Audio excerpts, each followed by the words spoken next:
But if you become an expert in an area, you know that we're just talking about one county here. Start targeting these people in different ways. You know surveyors, you know everything. You know the people at the zoning office. You know how to get things done in the market. It is very, very specialized. It's very hard for people to compete with that knowledge that you have. There's a set of people that are getting targeted to buy all of their land. All of a sudden, someone's like, oh, I need $25,000, but I don't want to sell all of my 100 acres. Yep. 85 acres versus 100 acres. Is that really going to make a difference? I need that $25,000. You get people who are calling you back and complaining about your offer on their 50-acre parcel. They're calling you for a reason. You might have offered $200,000 for their 50 acres and they want $350,000. You can't do that. That doesn't make sense. Like, all right, sir, I can give you $30,000, $40,000 for 10 of these acres, whatever it is, because they are calling you for a reason more times than not just to complain.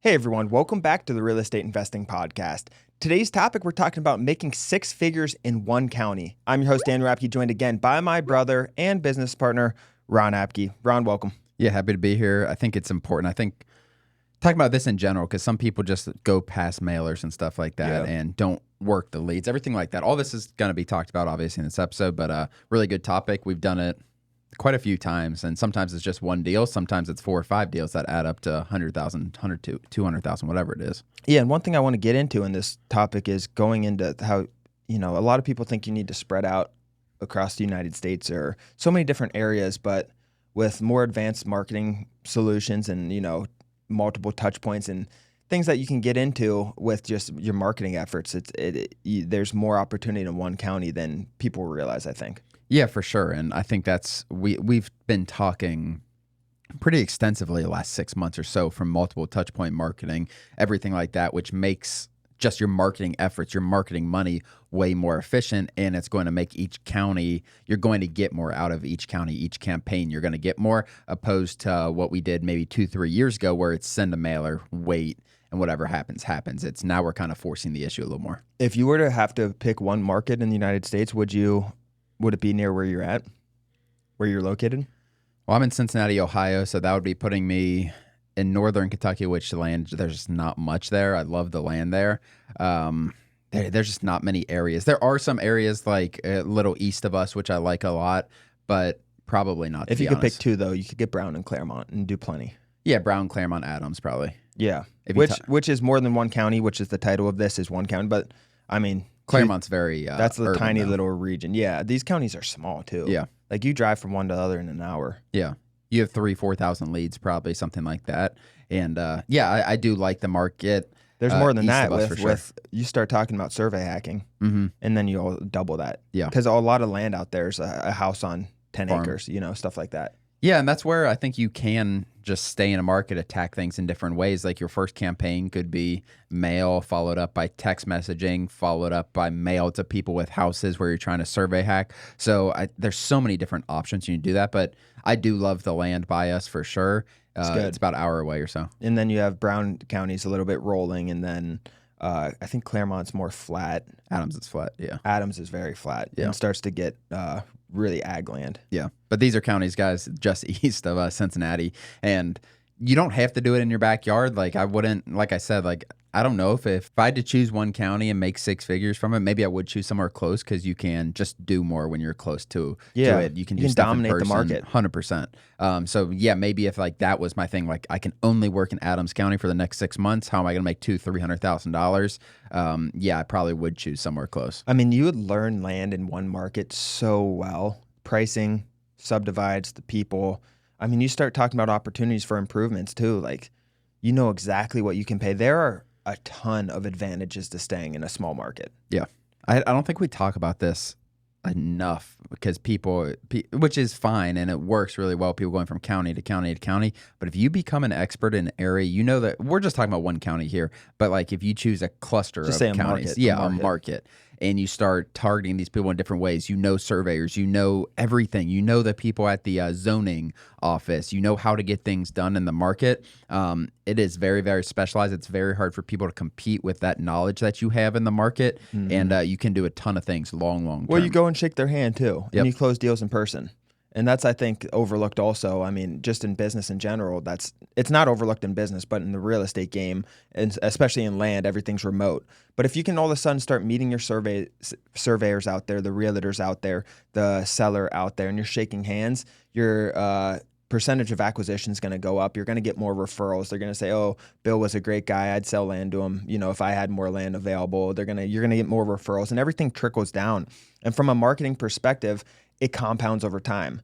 You know what doesn't compound over time is going from Georgia to California to Nevada and never coming back to that market. That doesn't compound. Yep. You start working a market, your name and your brand and what you do compounds, and that's why I like it. Yeah, you can use there's so many different strategies you can use when you have that mindset. You're not going to just be able to buy and flip. Like, it's not going to be sustainable for just buying and flipping. It will happen though. Yeah, you'll get those especially on deals. bigger parcels. Buy 200, sell 3, double close options, subdivides, things like that. Yeah, it's not like those deals won't happen for sure.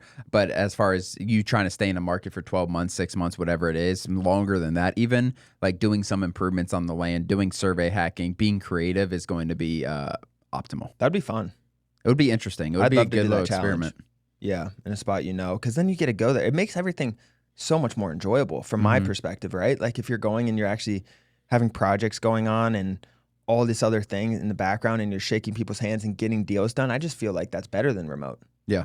No, I definitely see the value in it for sure. What would you do from a marketing strategy? Like say, I mean, you might pick a county or pick a market and change eventually too, depending on how things work out. But marketing wise, what would you do? Would you do the traditional and just have multiple touch points or?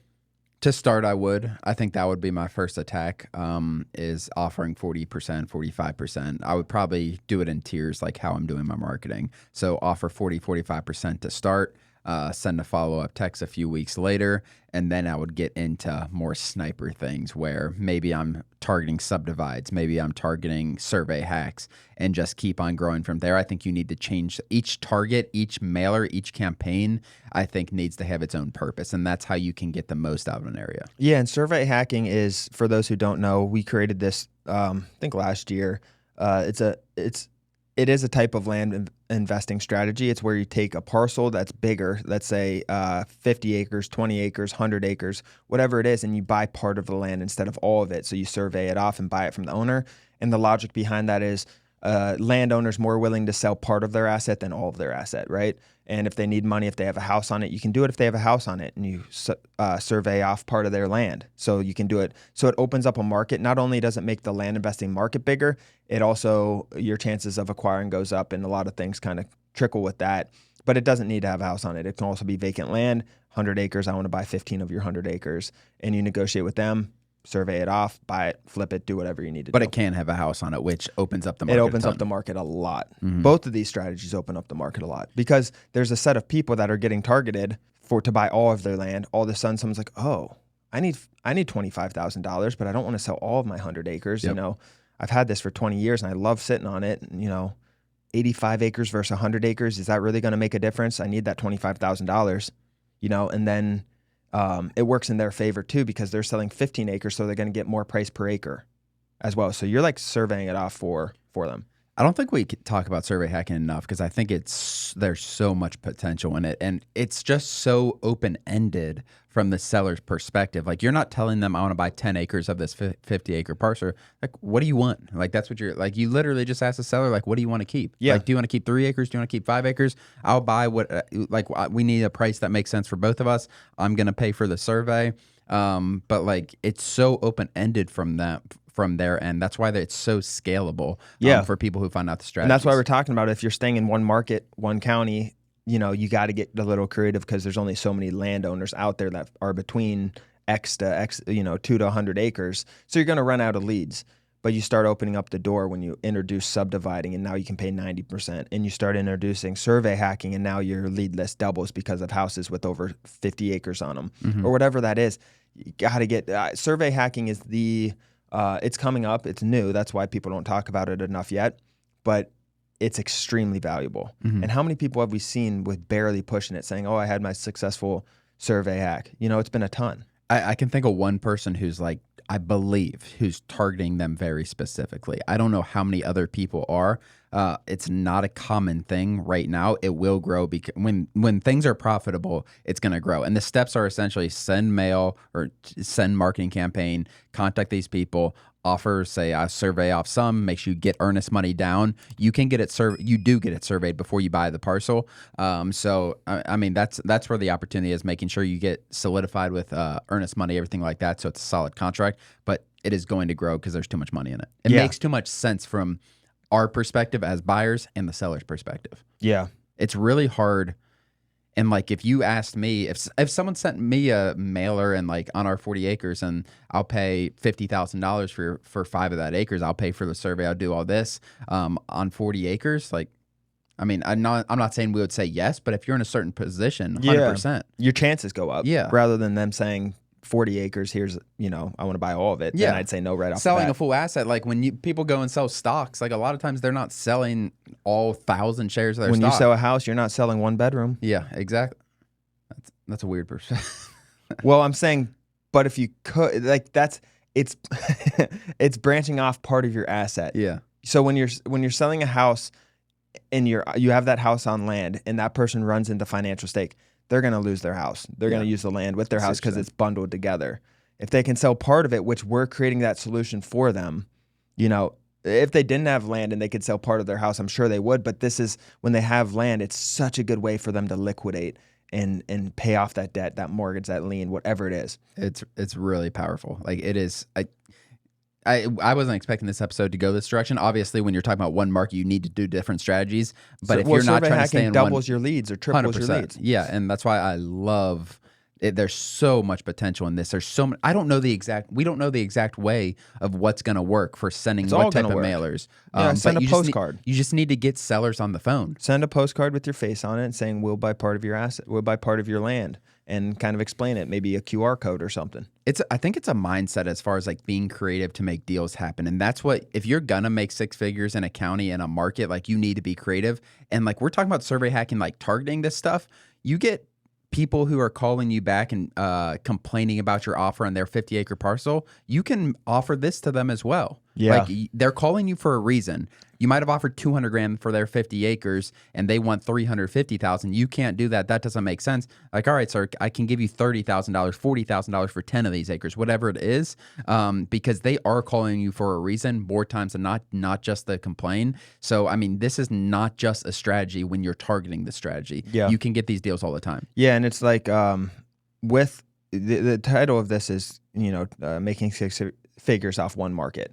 And you will run into 6-figure markets, counties, if you do this long enough in general. Yeah. Like, you're going to make 6 figures of profit from one county.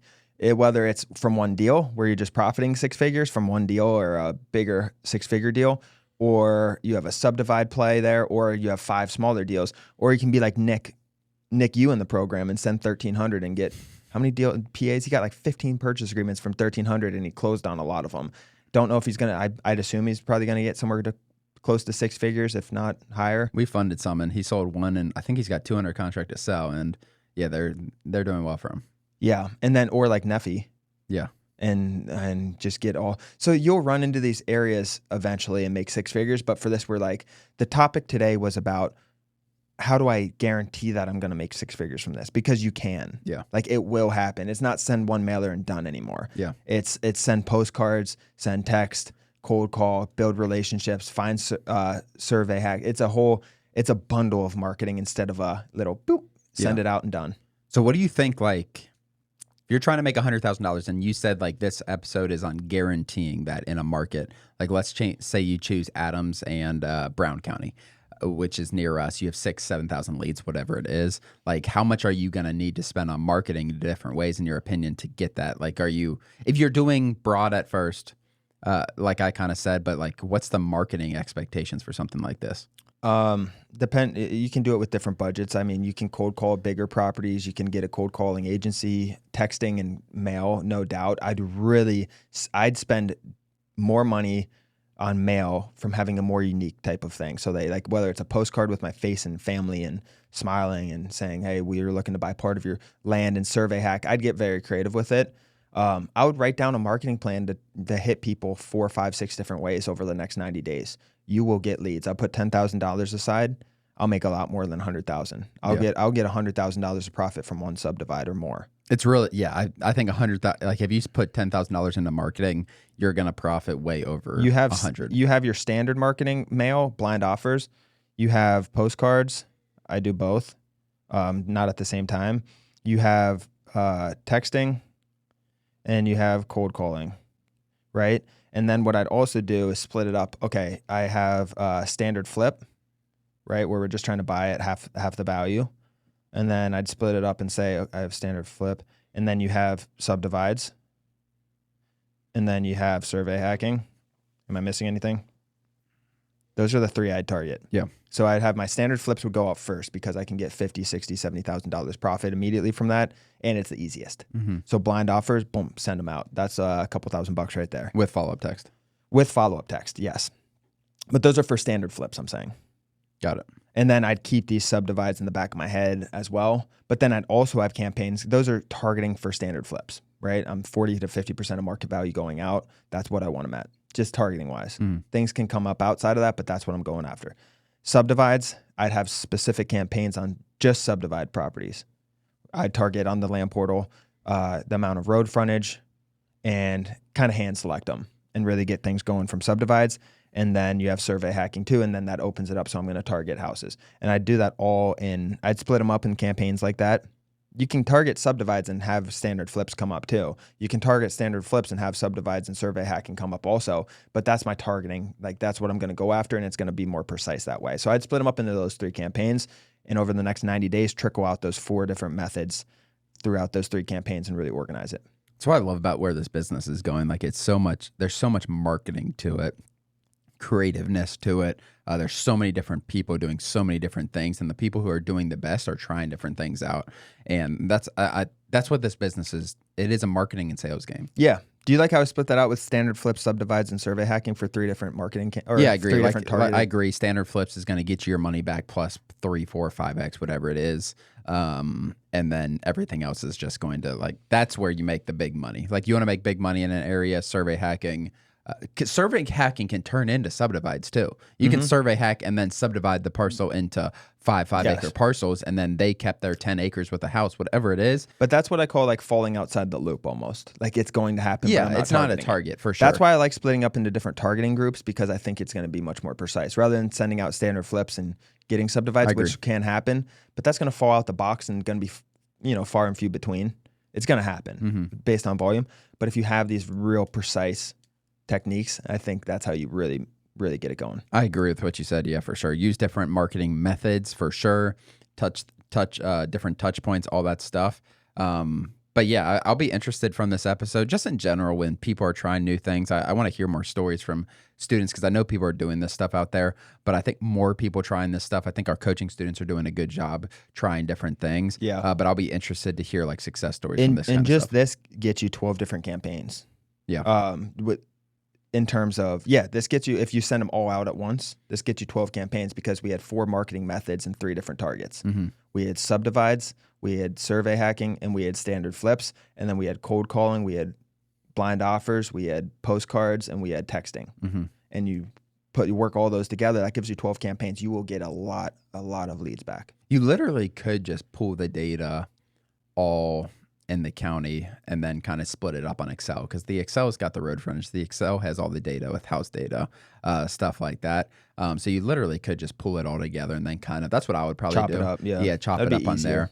there. Or just save different lists on the land portal. Yeah, a lot of different ways, I think, to do it. Do you have anything else for this, though? No, I think this was good, guys. As always, if you're watching on YouTube, make sure to hit the like button, subscribe to our channel. If you're listening on Spotify, share this with someone you think can use this episode. As always, guys, thank you for joining. We'll see you guys next episode. Thanks, guys. As always, thank you for joining. Please do us a huge favor and like and subscribe our YouTube channel and share this with a friend. It really means the world to Ron and I, but more importantly, it could help change the life of someone else. Thanks for joining, and we'll see you next episode.